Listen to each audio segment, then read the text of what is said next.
Everybody know that we have done extensive research with regards to this case, this player.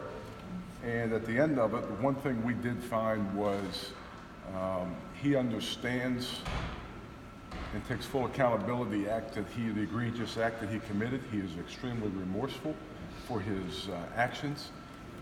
What he has done is he has sought professional counseling with regards moving forward in anything like this situation. Once he understands his situation, he is now working towards being a better man moving forward. By no means, from an organizational standpoint, is this a guarantee of anything. As we all know, trust has to be earned, and that has to be earned with the Cleveland Browns organization and the community of Cleveland moving forward. So this will be a day-to-day thing in terms of earning trust, and with that, I'll take your questions. John, you said that he showed remorse. Do you know, has he apologized to the alleged victim in this case with the hotel incident? As well as, I know there were other two incidents that came to light after he left dropped from Kansas City. Has he apologized to any of the alleged victims in the case? And can you elaborate further on this detailed plan that he has of commitment, as you say, of getting better? Well, I can't speak in terms of the conversations he had with regards to the victim. We have talked to numerous people in doing our extensive research with this. And he's truly remorseful what he has done. He understands the act that he has committed is wrong. He is now trying to make himself better for the actions that were displayed here. Has he done any type of volunteer work or work with any organizations to show his remorse and to kind of help improve the violence against women in our community? I'm sure one of the plans that we'll have moving forward here, and I know that he has actually sought professional counseling here on a week-in and week-out basis. Part of the plans that will be in place here is being able to outreach to the community on a weekly basis for him. What kind of message do you think it sends to the community when you sign a guy this soon after a domestic or an incident that includes violence against women? Well, what it does is we've done our extensive research, and at the end of the day, in terms of doing our research, we came away that the act was egregious. He is extremely remorseful for that moving forward, and I've always believed that it is important moving forward to, if a person wants to better themselves moving forward and be a better person, I'm willing to give them a chance in terms of doing all the deep research I've done. I still believe that he will be a better man today than he was yesterday. So where do you think the team stands for violence against women? I'm sorry? So where does the team stand with violence against women? Well, I think ownership has spoken on that before. I'm not going to be the spokesperson for the organization with regards to that. Football-wise, you always talk about risk reward. Yes. What's the benefit here for you guys? You're already in pretty good shape at tailback. No, it adds competitive depth. But in any situation like this, what you attempt to do is get your facts, understand the situations involved, understand who the person who drives that person. Again, I keep coming back to this. There are no guarantees. You are going to have to earn the trust in this situation. And I truly believe that he will be a better man moving forward than he was in the past. John, this isn't the first time that you've given a second chance to a player who has been involved in legal transgressions. Tyreek Hill, Nevin Kareem Hunt, similar accusations there. Who, in your mind, what type of person deserves a second chance? Well, I think it's a case-by-case basis, and I think every time you go through these very difficult situations and these types of actions, you have to study everything from the person, for sure the person, and then find out are they willing to be better people moving forward. And again, this happens to be one of those situations where at the end of the day, the organization was comfortable moving forward with signing this player. So John, he deserves a second chance in your opinion? In my opinion, yes.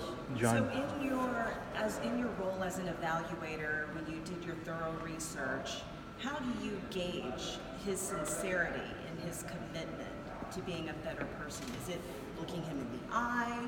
Is it the words he chose? How are you gauging his sincerity? Well, and commitment? it's talking to people. It's talking to multitudes of people. It's sitting, or it's having conversation with him and understanding, you know, the depth of him. Does he truly understand the actions that have transpired? Is he willing to, you know, move forward and develop himself as a person and be able to treat other people the way he wanted to be treated? And I think that's how you go about this. Johnny. Is he really going to come out and say, nah, you know, what I did was cool, and I'm not going to be a better person? You know, I mean, No, I everybody's think gonna it's say- deeper than that. I mean, you know, again, it's you know, to me, words don't earn trust. Actions earn trust. Okay, so the actions that have begun to be developed and he has shown have led us to believe that, you know, he is willing. He's going to move forward here on this. John, you have women that work in this building. One of the owners of the team is a woman as well. Anyone that has seen the video, it speaks for itself, but those women that are quite frankly appalled by it or whatnot, what is your response and message to them? I think we're all appalled by it. It is an egregious act. We all understand that. But after doing our research, extensive research, analyzing the situation, we came to the conclusion that, you know what, I'm willing to help a man on a second chance moving forward to be a better person. And that's all you can ask for in society, and that's all I'm trying to do. John, you Do you can think Couple it's talk more too here. soon for a second chance? Excuse me? Do you think it's too soon for a second chance? I don't. John, you keep talking about research, and you said that you've reached out and talked to people with his side and stuff. Have you, in your research, have you talked to women's domestic shelters, people that have gone through incidents, and how the repercussions of that from the other side as well? Was that included in the research? And one other, you know, from a legality standpoint, she still has a year and a half, the alleged victim, to press charges. What happens from the Brown standpoint if she would do that? Well, I can't speak in that regard. I can, the first part of your question is, back in Kansas City, when I was in Kansas City, I have talked to, you know, those types of organizations that you said. I have not here, but I will here moving forward. Do you have any kind of idea when the NFL is going to make a decision on what kind of suspension? It's my understanding that they're going to begin to wrap up their investigation, and then I would say within a couple weeks they'll begin the penalty to be told everybody. What kind of communication did you guys have with the league, if any, here? Really, we haven't had extensive communication. The only part of that was, you know, just trying to find out when the investigation would be wrapping up. They haven't really given us any clear, definitive deadline on that moving forward. Did you talk to any of the players? The guys currently are, hey, we're thinking of bringing this guy in, just get a read of the room, so to speak. No, I did not. Do you think he's a good representation of what it means to be a Cleveland Brown? I know today, at the end of the day, you have to earn those stripes. You have to earn that. And you earn that by making the final 53 roster. There are no guarantees in anything. John, does this make Last one here.